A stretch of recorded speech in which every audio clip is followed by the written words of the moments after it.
Our next speaker is a veteran diplomat, the former executive director of Stand With Us, the senior vice president at the Jewish Broadcasting Service, a passionate advocate for Israel, and someone I am very honored to call a friend. Please welcome Shahar Azani.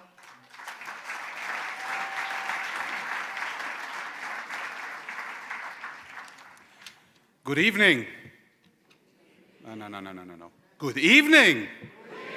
Now that's a great evening. Itai, first of all, thank you from the bottom of our hearts.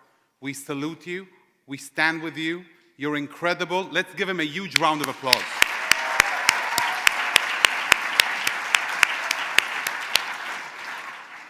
From your incredible acts of heroism, I think what stood out the most is answering the call of Hineni. Here I am. You're visiting Israel, you receive the call, and you report for duty, for your national duty, for your family duty, for your human duty to survive and to save others.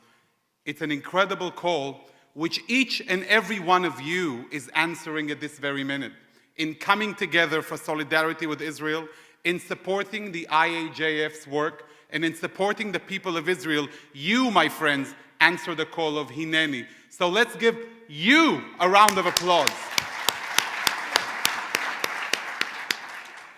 You know, we tend to think of the world before October 7th and after October 7th. And on that morning, when a red dawn was rising over the south of Israel, the world changed. Israel changed. We changed. When the blood of over 1,200 innocent men, women, children, babies, families, was visible for all to see, we were in great pain. But it didn't take long for the anti-Semites around us in this world to smell that smell of Jewish blood and to crawl out of their holes to attack Israel and the Jewish people. They started marching in the streets. They came out on college campuses. They are in the media and in the government. They're all around us. At the same time, they tried to hide their identity by calling it anti-Zionism. We're not against the Jewish people. We're just against the Jew among the nations.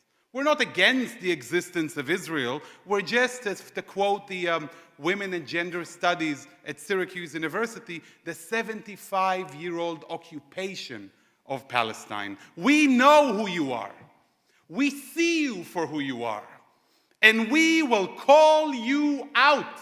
For it is an obligation for each and every one of us to look evil in the eye post-October 7th and call it by its name. Don't shy away from that obligation. You come to tell me that you are pro-Palestinian, but we have seen your atrocities. We know what you really stand for, because if you are really pro-Palestinian, wouldn't you like to see Hamas booted out of the Gaza Strip? Wouldn't you like to see hope for the Middle East? The truth is that if you are truly pro-Palestinian, then that means you should be against Hamas. And if you march on the streets today in support of beheading and decapitation of babies, if you are incapable of denouncing those horrid acts of violence, then you, my friend, are not pro-Palestinian marcher. You are a pro-terrorist mob.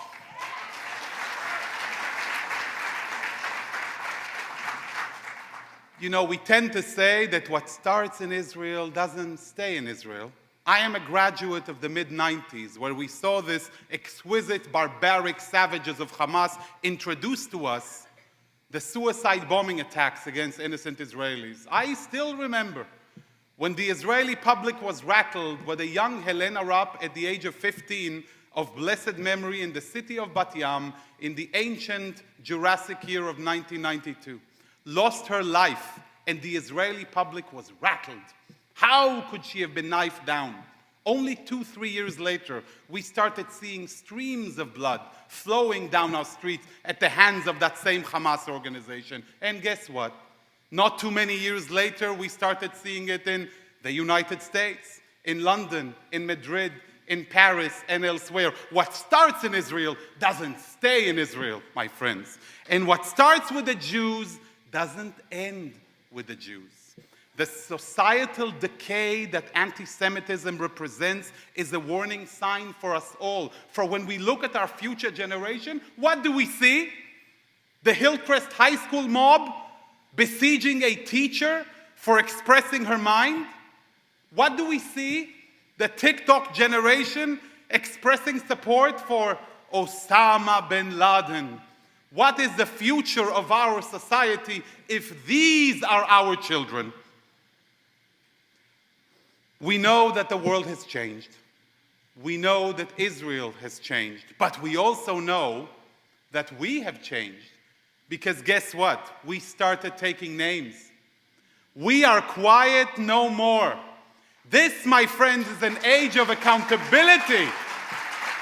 When an NYU student expresses support for Hamas's atrocious acts, her job offer is rescinded. She loses her position.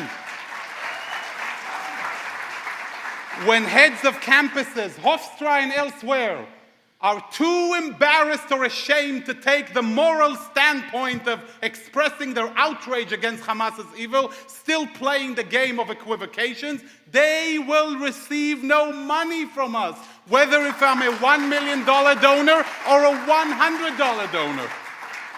When students sign a petition in support of Palestinian resistance, then we will make sure that those names are out in the open. For what are you ashamed of?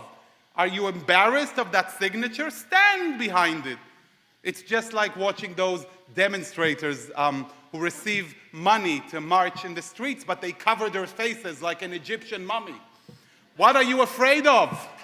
It's freedom of speech. Be proud if you support terror. Don't be shy. Let us know who you are. Let your shopkeeper know who you are. Let the FBI know who you are. Let your employers know who you are. For these people are a risk on our streets.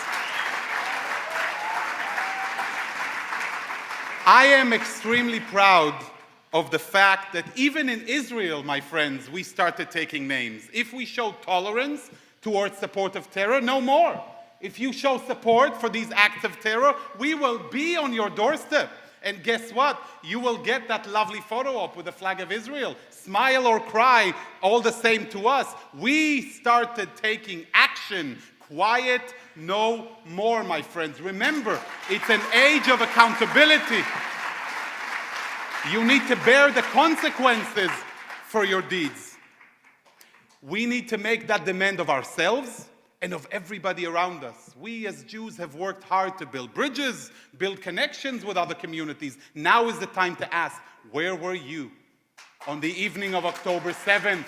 And if the answer is nowhere to be seen, then we will see you no more. Remember, I want you to take that important lesson for us all on this night of unity and strength. 2023 is not 1938. 2023 is not 1938. I was recently asked on the news, what is the future of our hostage deals with Hamas? With these barbaric savages, nothing is over until it's over. But in the Middle East, nothing is over until Hamas is over. And for all those who call for a cessation of hostilities, we say there is no mandate in Israel for such a cessation, for it is the demand of each and every person in Israel and every justice and peace-loving person in the world that Hamas will exist no more as a viable force on the border of southern Israel. It is an abomination and a stain on the soul of humanity, and so it shall be banished, just like the name of Nazis, and accursed for all eternities for what he did.